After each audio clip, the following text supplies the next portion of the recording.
KC-135R Stratotanker crashes over northern Iraq on 12 March 2026. 6 fatalities altogether, 6 crew members on board that. 2 separate KC-135 aircraft collide. One is able to make it back to Tel Aviv airport and land safely. I'm going to give you the background on what has happened and what we know now, almost a week after that terrible, terrible crash. 2 aircraft involved. The tail number was 62-3556. That's the airplane that crashed. The other tail number was 63-80117, and it landed safely back at Tel Aviv airport. These are very old airplanes. They were designed and built and put into service by the U.S. Air Force back in the 1960s. In support of Operation Epic Fury, these aircraft will carry 200,000 plus pounds of fuel to refuel jet fighters.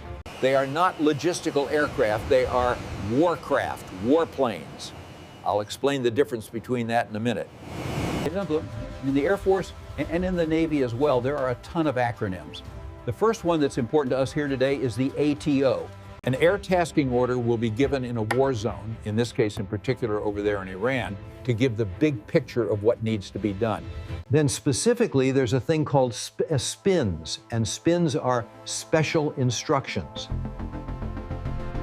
A logistics pilot is going to fly something with a C in front of it, like a C-5 or a C-130 or a C-141. They're taking cargo over in support of missions, and there's tons and tons of things that need to get over. And let me show you this. This is what it looks like on a typical track. It's called an anchor pattern. That's where the tanker will come back to and rendezvous every time they start their left-hand turn back out. Off to the distance will be the receiving aircraft. Now, the receiving aircraft could be any sort of fighter jet. The receiving aircraft will line up, it'll couple onto that, and then the two of them stay right there the whole time as fuel is coming down that hose. That's not what happened here. It wasn't that a receiving aircraft somehow bumped into the tanker, it was that 2 tankers bumped into each other. Typically, the relieving tanker will come in 1,000 feet above, just altitude separation, and that's all pre-briefed before it even leaves the ground.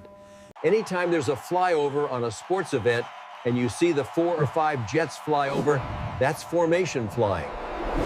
You're adjusting your power, your airspeed, and your altitude to keep that spot, so it's a little bit of a ballet.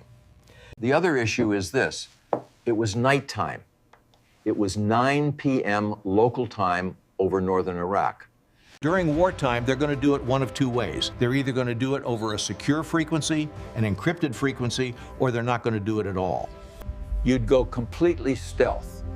You'd turn everything off, including the exterior lights on your aircraft. They're going to get out there. They're going to coordinate with the AWACS airplane. It's got a dozen or more people inside on computers, and they're the big command center in the sky, talking and coordinating every aircraft. And let me show you the pictures of the damage to the aircraft. You can see the top of that tail is missing. If you scrape the underside of the wing of the other aircraft, you're going to ruin the ailerons, you might take an engine off the airplane, you're going to do catastrophic damage. This aircraft was able to veer off, make their way back to Tel Aviv to land. My best guess here is that the aircraft relieving the aircraft on station struck that aircraft sometime during that formation portion of the flight. I want to end this video by talking about the 6 crew members that perished on that flight. They're real heroes. Starting with Major John A. Klinner from Auburn, Alabama. Next is Captain Ariana G. Savino from Covington, Washington.